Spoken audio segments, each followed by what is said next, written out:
Bon, je vais dire quelque chose qui va en énerver plus d'un, et franchement, je m'en fous, parce qu'il y a des conseils toxiques qui circulent sur les relations, et ces conseils détruisent littéralement les chances des hommes d'obtenir du respect authentique de la part des femmes. Laisse-moi te raconter mon expérience. J'ai 40 ans, et je peux compter sur les doigts d'une main le nombre de vraies excuses que j'ai reçues de femmes dans ma vie. Et attention, ça ne veut pas dire que je n'ai fréquenté que des saintes. Ça veut dire que les femmes semblent par me trouver incroyablement difficile de s'excuser pour un mauvais comportement, même quand elles ont clairement tort. La plupart des coachs relationnels vont te dire que c'est juste comme ça que les femmes sont, ou ils vont te sortir des absurdités sur les langages de l'amour et comment les femmes montrent leurs regrets différemment. Mais j'ai découvert quelque chose qui renverse complètement cette sagesse conventionnelle. Et c'est basé sur de la vraie psychologie, pas sur des conseils relationnels bisounours. Tu veux probablement savoir de quoi il s'agit. Eh bien, j'ai identifié 3 idées fausses majeures que les hommes ont sur pourquoi les femmes ne s'excusent pas. Et je ne vais pas te laisser en plan. Je vais te montrer exactement ce qui se passe vraiment dans l'esprit féminin pendant les conflits, pourquoi leurs stratégies ont en fait un sens évolutif parfait, et surtout, comment comprendre ça peut complètement transformer tes relations. Parce que voilà le truc. Quand tu comprends pourquoi les femmes évitent les excuses, tu réalises qu'elles ne sont pas têtues ou manipulatrices. Elles essaient en fait de résoudre ce qu'elles perçoivent comme le vrai problème. Et une fois que tu comprends ça, tout change. Promesses et contexte. Aujourd'hui, on plonge en profondeur dans l'une des dynamiques les plus frustrantes des relations hommes-femmes. Pourquoi les femmes semblent allergiques aux vraies excuses? Pourquoi leurs stratégies alternatives semblent si insatisfaisantes pour les hommes? Et ce que ça révèle sur les différences fondamentales dans la façon dont les sexes abordent les conflits, la responsabilité et la réparation émotionnelle. À la fin de cette exploration, tu vas comprendre pourquoi les femmes utilisent le sexe, la nourriture, la distraction et le temps comme substitut d'excuses. Pourquoi ces stratégies ont en fait un sens psychologique d'un point de vue évolutif. Et surtout, comment comprendre ces différences peut transformer tes relations et tes attentes. J'ai passé des années à étudier la psychologie des genres, la théorie de l'attachement et les modèles de résolution de conflits. Et ce que je suis sur le point de révéler va bien au-delà de simples différences de communication. Mais d'abord, laisse-moi partager une statistique qui pourrait te choquer. Les recherches montrent que les femmes s'excusent beaucoup plus souvent que les hommes dans les interactions quotidiennes. Pour avoir bousculé quelqu'un, pour avoir pris la parole en réunion, pour avoir pris de l'espace. Pourtant, quand il s'agit de véritables torts dans les relations intimes, le schéma s'inverse complètement. Ce n'est pas juste une question de sentiments blessés ou de style de communication. L'incapacité à donner et recevoir des excuses authentiques détruit des relations, crée du ressentiment et perpétue des cycles de conflits non résolus qui empoisonnent l'intimité émotionnelle. Comprendre pourquoi ça arrive et quoi faire à ce sujet pourrait être la clé pour briser les schémas les plus frustrants dans tes relations. Section 1. Le paradoxe des excuses publiques, vs privée. Voici le paradoxe qui confond les hommes. Les mêmes femmes qui s'excusent d'exister dans les espaces publics deviennent mystérieusement incapables de s'excuser quand elles ont vraiment fait quelque chose de mal. Regarde n'importe quelle femme naviguer dans un café bondé et tu vas entendre «désolé» au moins 5 fois. Désolé d'être dans la file. Désolé de poser une question. Désolé d'exister dans le champ de vision périphérique de quelqu'un. Les femmes sont socialisées dès l'enfance à s'excuser de manière préventive, constante, réflexive. Elles s'y disent «moi, désolé» tellement souvent que ça devient un bruit blanc sans signification. Mais ensuite arrive le moment où une vraie excuse est justifiée. Quand elle a franchi une limite, blessé quelqu'un qui compte pour elle, ou s'est comporté d'une manière qui a causé un véritable tort. Et soudain, ces 2 mots simples deviennent impossibles à prononcer. La femme qui s'excuse de respirer trop fort en public ne peut pas se résoudre à dire «je suis désolée» quand elle a vraiment tort. Ça crée une dissonance cognitive dingue pour les hommes. Ils sont témoins du flux constant d'excuses inutiles et pensent «elle sait manifestement comment s'excuser. Elle le fait toute la journée. Alors pourquoi elle ne s'excuse pas avec moi quand ça compte vraiment?» La réponse réside dans la compréhension des différentes fonctions que ces excuses servent. Les excuses publiques, le «désolé de prendre de la place» ne sont pas vraiment des excuses. C'est du lubrifiant social conçu pour prévenir les conflits plutôt que de les résoudre. Ce sont des frappes préventives contre une confrontation potentielle, des façons de signaler une intention non menaçante dans un monde qui punit souvent les femmes pour être affirmatives.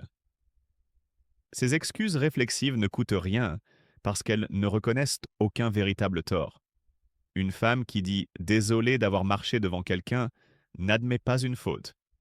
Elle exécute un rituel social qui maintient l'harmonie sans admettre de responsabilité réelle.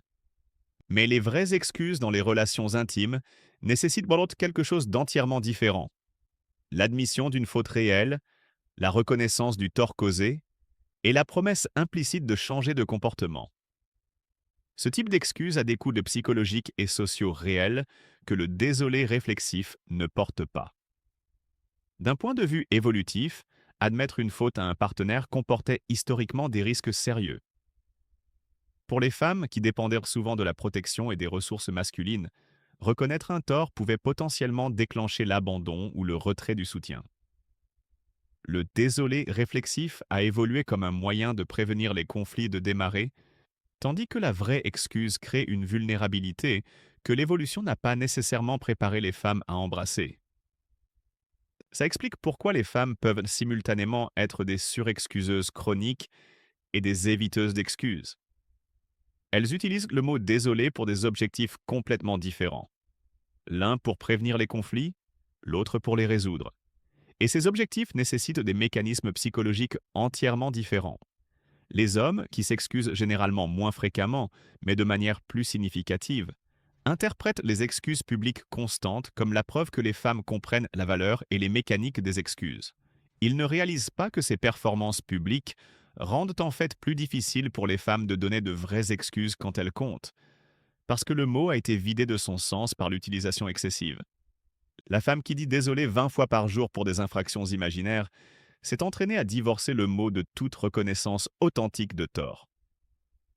Quand vient le temps de la vraie responsabilité, elle manque du cadre psychologique pour séparer les excuses significatives de la performance sociale. Section 2. La définition différente du problème. Quand un conflit surgit dans les relations, les hommes et les femmes ne sont pas juste en désaccord sur les solutions. Ils sont en désaccord sur ce qu'est le problème réel. Du point de vue d'un homme, les problèmes relationnels suivent une séquence logique. Le comportement cause des conséquences. Elle a fait quelque chose de mal, ce qui l'a fait se sentir contrariée. Et la solution est la reconnaissance du tort, plus un engagement à changer le comportement. C'est un cadre de cause à effet simple qui reflète comment les hommes abordent les problèmes dans la plupart des domaines de la vie. Mais les femmes opèrent souvent à partir d'un cadre de définition du problème complètement différent. De son point de vue, le problème n'est pas le comportement qui a causé le bouleversement, c'est le bouleversement lui-même.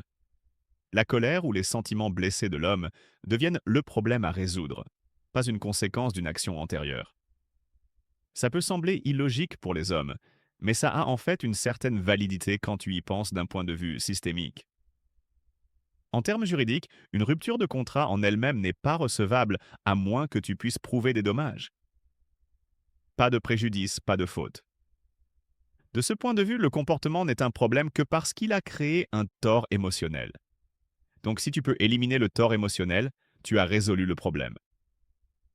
Cette différence fondamentale dans la perception du problème mène à des stratégies de solution complètement différentes.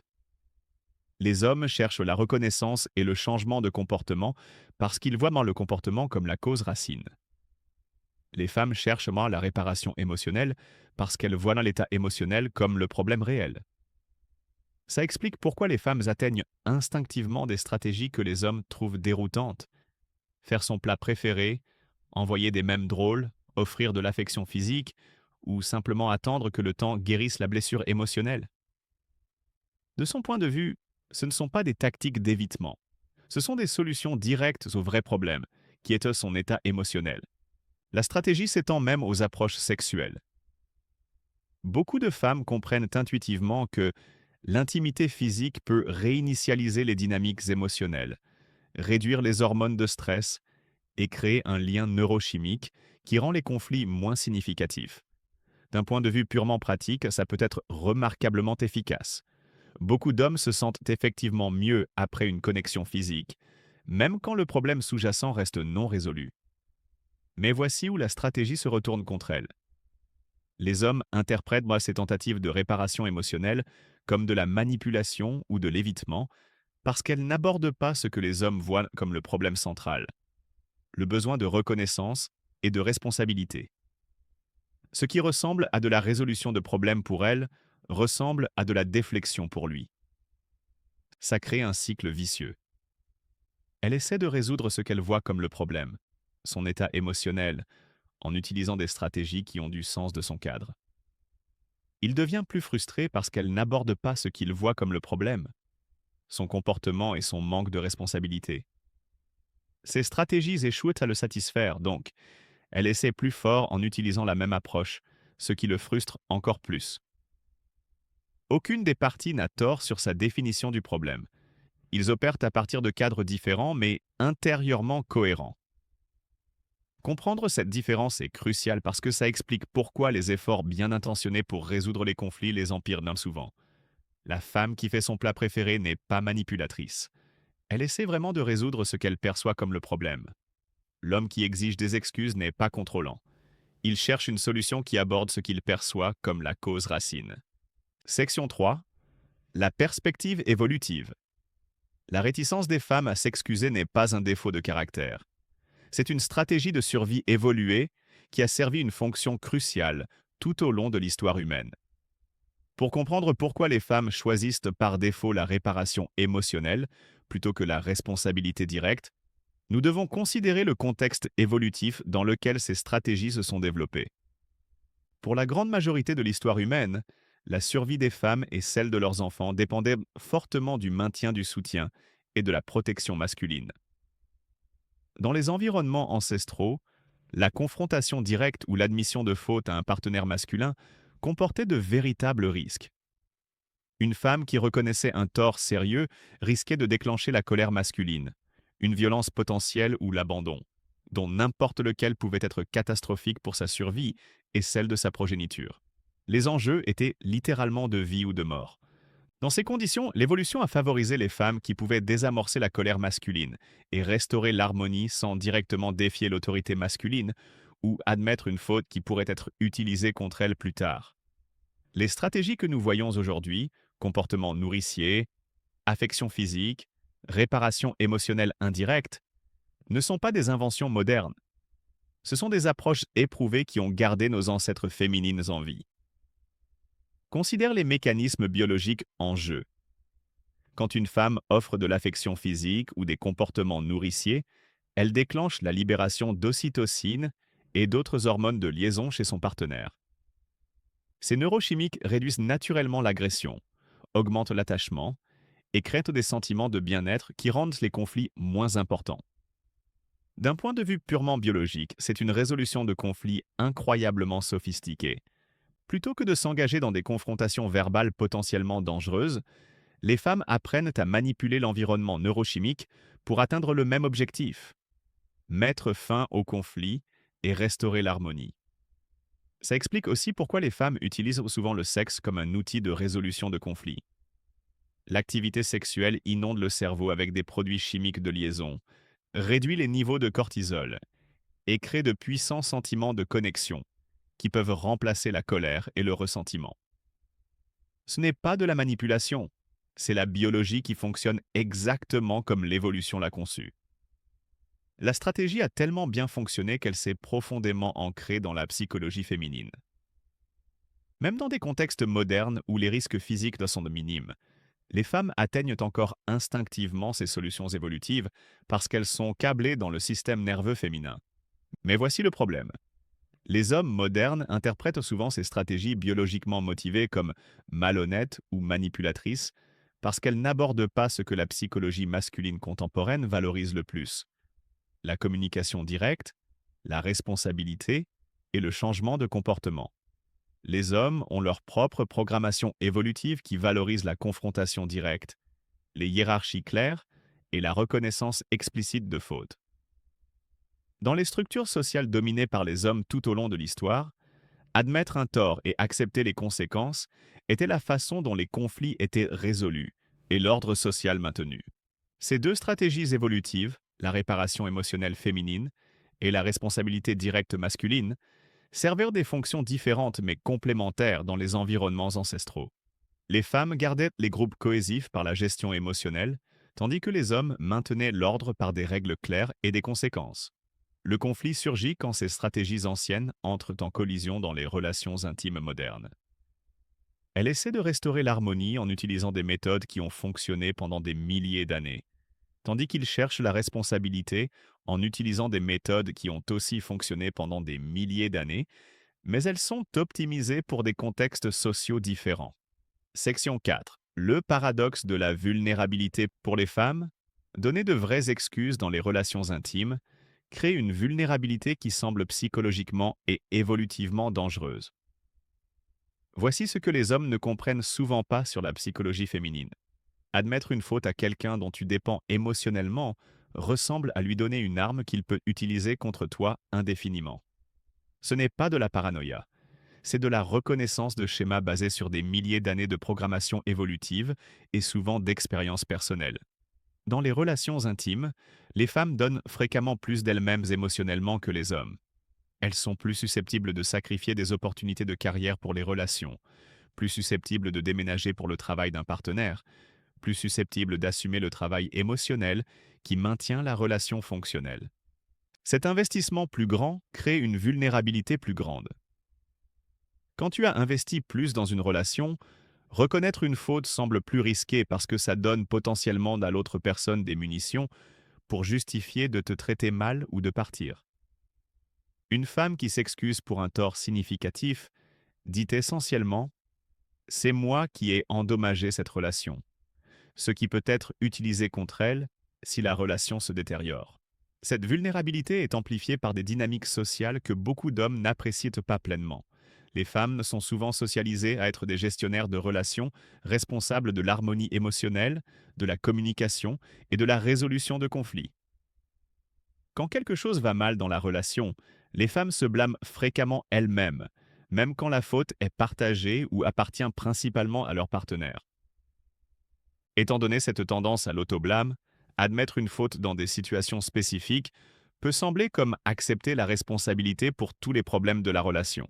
Une femme qui s'excuse pour une dispute pourrait craindre qu'elle accepte implicitement le rôle de la personne problématique dans la relation. Il y a aussi la question de l'inégalité du travail émotionnel. Beaucoup de femmes sentent qu'elles font déjà la plupart du travail pour maintenir l'harmonie relationnelle. Gérer les calendriers, se souvenir des dates importantes, initier les conversations difficiles, aplanir les conflits avec la famille étendue. De ce point de vue, être demandé de s'excuser formellement aussi, quand les choses vont mal, peut sembler comme ajouter l'insulte à la blessure. Le paradoxe de vulnérabilité est intensifié par le fait que les femmes reçoivent souvent moins de soutien émotionnel qu'elles n'en fournissent. Les études montrent constamment que les femmes offrent plus de soutien émotionnel à leurs partenaires qu'elles n'en reçoivent en retour. Quand tu donnes déjà plus d'énergie émotionnelle que tu n'en obtiens, admettre une faute et prendre la responsabilité des problèmes peut sembler comme un fardeau supplémentaire injuste. Ça crée un mécanisme de protection psychologique. Si je n'admets pas la faute, je ne peux pas être tenu entièrement responsable de corriger le problème. Ce n'est pas de la manipulation consciente. C'est une stratégie inconsciente pour maintenir un certain équilibre émotionnel dans des relations où les femmes sentent souvent qu'elles font plus du travail émotionnel.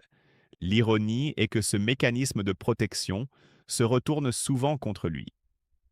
En évitant la responsabilité, les femmes manquent des opportunités de démontrer le genre d'intégrité et de conscience de soi qui renforce en fait les relations et augmente le respect des partenaires. Section 5. L'économie du respect. Ce que la plupart des femmes ne réalisent pas, c'est que refuser de s'excuser quand c'est approprié ne protège pas leur position dans la relation. Ça mine le respect et l'admiration même qu'elles espèrent maintenir. Voici une vérité contre-intuitive. Admettre un tort quand tu as vraiment tort est l'un des moyens les plus rapides de gagner du respect plutôt que d'en perdre. Ça opère sur plusieurs niveaux psychologiques que beaucoup de femmes ne comprennent pas pleinement. Premièrement, il y a le principe de base de l'intégrité. Quand quelqu'un assume ses erreurs honnêtement et directement, ça démontre plusieurs qualités hautement attrayantes. La conscience de soi, le courage et un véritable souci des sentiments de l'autre personne. Ce sont exactement les traits qui construisent bonnement le respect et l'admiration à long terme dans les relations. Deuxièmement, s'excuser de manière appropriée démontre en fait la force plutôt que la faiblesse. Il faut une force personnelle significative pour surmonter la fierté, reconnaître une faute et se rendre vulnérable à quelqu'un qu'on a blessé. La plupart des gens reconnaissent ce courage, même s'ils n'y pensent pas consciemment. Troisièmement, les vraies excuses réparent la confiance d'une manière que les stratégies alternatives ne peuvent tout simplement pas. Quand quelqu'un admet un tort et s'engage au changement de comportement, ça aborde la question fondamentale qui sous-tend tout conflit relationnel. Puis-je faire confiance à cette personne pour me traiter bien? Les stratégies de réparation émotionnelle peuvent faire en sorte que quelqu'un se sente mieux temporairement. Mais elles ne répondent pas à cette question cruciale de confiance. L'économie du respect fonctionne différemment de ce que beaucoup de femmes attendent. Plutôt que de perdre du statut en admettant une faute, les femmes qui s'excusent de manière appropriée trouvent donc souvent que le respect de leur partenaire pour elles augmente dramatiquement. Les hommes en particulier sont conditionnés à valoriser la communication directe et la responsabilité, donc une femme qui peut assumer ses erreurs, se démarque souvent comme exceptionnelle. C'est en partie parce que beaucoup d'hommes ont expérimenté le schéma frustrant de femmes qui ne prennent jamais vraiment la responsabilité de leurs actions. Une femme qui brise ce schéma en offrant une vraie responsabilité se différencie instantanément d'une manière puissante. C'est tellement rare que ça semble remarquable. Mais l'économie du respect fonctionne aussi en sens inverse. Éviter constamment la responsabilité quand c'est approprié érode progressivement le respect et la confiance. Chaque fois qu'une femme choisit la réparation émotionnelle plutôt que la vraie excuse quand elle a vraiment tort, elle fait de petits retraits du compte de respect de son partenaire. Avec le temps, ça crée une dynamique où l'homme commence à la voir comme quelqu'un à qui on ne peut pas faire confiance pour être honnête sur son propre comportement. Cette perception était souvent plus dommageable à la relation que quoi que ce soit qu'elle essayait d'éviter en ne s'excusant pas. La tragédie est que les femmes évitent souvent les excuses pour protéger leur position dans la relation, mais cette stratégie atteint typiquement le résultat opposé. Les hommes interprètent l'évitement d'excuses comme un manque d'intégrité, ce qui mine l'attraction et le respect, plus que reconnaître des erreurs ne le ferait jamais. Il y a aussi un bénéfice pratique aux excuses que beaucoup de femmes négligent. Elles sont efficaces. Une vraie excuse peut résoudre des conflits en minutes qui pourraient autrement s'envenimer pendant des jours ou des semaines. Au lieu de stratégies élaborées de réparation émotionnelle qui peuvent ou non fonctionner, une reconnaissance directe du tort permet souvent aux deux parties d'avancer immédiatement. La clé est de comprendre quand les excuses sont appropriées. Pas tous les conflits nécessitent une excuse. Parfois, les désaccords portent sur des valeurs ou des préférences différentes, plutôt que sur un véritable tort.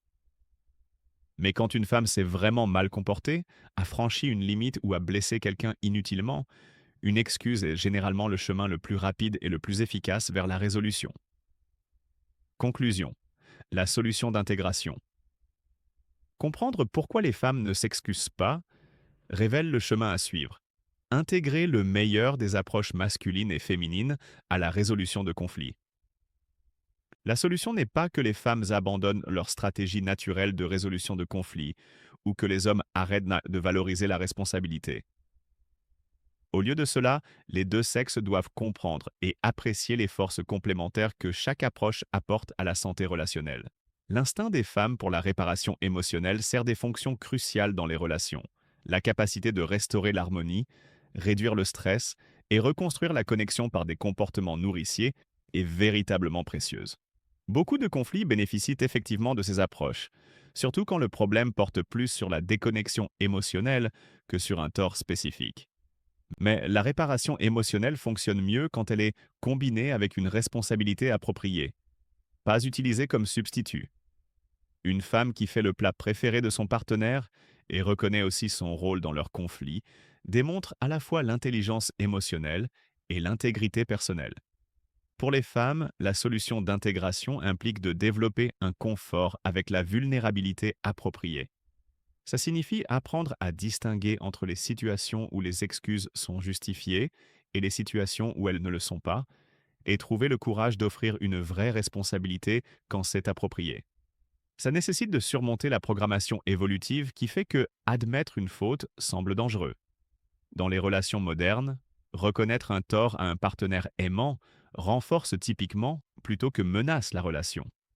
Comprendre ça intellectuellement peut aider à remplacer des réponses émotionnelles anciennes. Les femmes bénéficient aussi de comprendre que les hommes interprètent souvent les stratégies de réparation émotionnelle comme de l'évitement parce qu'elles n'abordent pas le composant de responsabilité que la psychologie masculine valorise.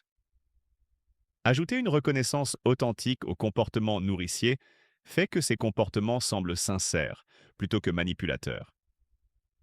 Pour les hommes, la solution d'intégration implique d'apprécier la valeur authentique de la réparation émotionnelle tout en maintenant des standards pour la responsabilité.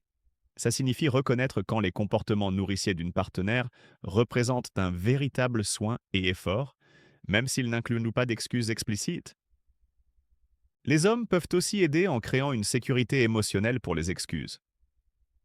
Si les expériences antérieures d'une femme avec l'admission de fautes ont été rencontrées avec une punition excessive, des critiques ou un ressentiment continu, elle deviendra naturellement réticente à répéter l'expérience.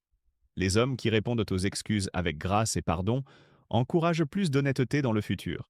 L'approche la plus efficace implique souvent que les deux parties prennent la responsabilité de leur contribution au conflit. La plupart des problèmes relationnels ne sont pas entièrement unilatéraux. Donc, attendre que seule une personne s'excuse manque des opportunités de croissance et de compréhension mutuelle. La communication sur ces schémas est aussi cruciale. Les couples qui peuvent discuter de leurs différentes approches à la résolution de conflits trouvent souvent des façons d'honorer les besoins des deux partenaires. Une femme pourrait dire: «Je sais que je t'ai blessé et je suis désolée. Je veux aussi faire quelque chose de gentil pour toi, parce que c'est comme ça que je montre mon amour.» Ça reconnaît à la fois le besoin de responsabilité et le désir de reconstruire la connexion. La solution d'intégration implique aussi le timing. Parfois, les excuses immédiates sont appropriées, mais parfois la réparation émotionnelle doit se passer en premier pour créer la sécurité nécessaire pour une vraie responsabilité. Comprendre quand utiliser quelle approche nécessite de l'intelligence émotionnelle des deux partenaires. Ultimement, l'objectif est de créer des relations où les deux partenaires se sentent entendus, respectés et valorisés pour leurs approches naturelles à la résolution de conflits, tout en maintenant des standards d'honnêteté et de responsabilité qui permettent à la confiance de prospérer. Les meilleures relations combinent l'intelligence émotionnelle féminine avec les standards de responsabilité masculine. Quand les deux approches sont valorisées et appliquées de manière appropriée, les conflits deviennent des opportunités de connexion plus profondes plutôt que des sources de ressentiment continu. Récapitulation finale et appel à l'action. Alors voilà, comprendre pourquoi les femmes ne s'excusent pas révèle des différences fondamentales dans la façon dont les sexes abordent le conflit, la vulnérabilité et la réparation relationnelle. Ce n'est pas une question de bien ou de mal. C'est reconnaître que les hommes et les femmes opèrent souvent à partir de cadres psychologiques complètement différents qui ont tous deux une validité évolutive. Le chemin à suivre n'est pas que les femmes abandonnent leur stratégie naturelle de résolution de conflits, ou que les hommes arrêtent de valoriser la responsabilité. Au lieu de cela, les deux sexes bénéficient de comprendre et d'intégrer le meilleur des deux approches. Pour les femmes, ça signifie développer un confort avec la vulnérabilité appropriée et reconnaître que les vraies excuses construisent souvent plutôt que diminuent le respect. Pour les hommes, ça signifie apprécier la valeur authentique des stratégies de réparation émotionnelle tout en maintenant des standards de responsabilité quand c'est approprié. Les relations les plus réussies sont celles où les deux partenaires comprennent ces différentes approches et créent de l'espace pour à la fois la guérison émotionnelle et l'honnêteté responsable. Quand les conflits deviennent des opportunités de compréhension plus profondes, plutôt que des batailles sur qui a raison, les relations peuvent devenir plus fortes, à travers les défis plutôt que d'être affaiblies par eux.